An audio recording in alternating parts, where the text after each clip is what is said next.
Pupunta sa Hong Kong si Manila Mayor Joseph Estrada para mag-sorry sa mga opisyal doon dahil sa Manila bus hostage crisis kung saan 8 Hong Kong national ang namatay.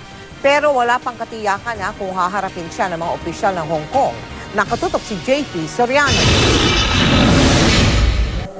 Nakatakdang magbakasyon sa Hong Kong si Manila Mayor Joseph Estrada kasama ang kanyang pamilya sa mga susunod na mga araw.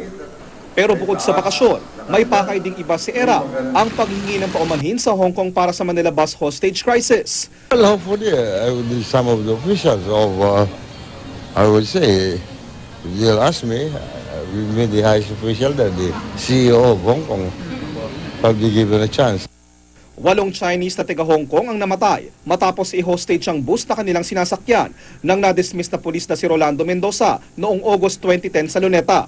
Ang sinisisi ng Hong Kong government ang maling pagresponde ng mga otoridad sa sitwasyon na nauwi sa pamamaril ng hostage taker. Hanggang ngayon, hindi pa tuluyang naaayos ang relasyon ng Hong Kong at Pilipinas. Ilang sanctions na rin ang ipinataw ng Hong Kong sa Pilipinas. Ang demand kasi ng Hong Kong government, humingi ng paumanhin ang gobyerno ng Pilipinas dahil sa nangyari. Bagay na hindi ginagawa ni Pangulong Aquino dahil hindi naman daw kasalanan ng national government ang nangyari. Ngayon, kahit hindi si ERA pa nakaupong alkalde noon, siya ang hihingi ng paumanhin sa ngalan ng lungsod ng Maynila. So I'm apologizing in behalf of the people of Manila, not in behalf of the people of the Philippines. It might happen.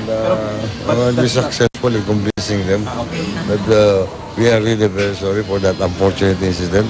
Noong isang taon, nagpasa ng isang resolusyon ng lungsod ng Maynila na formal na humihingi ng paumanhin sa Hong Kong ang City of Manila.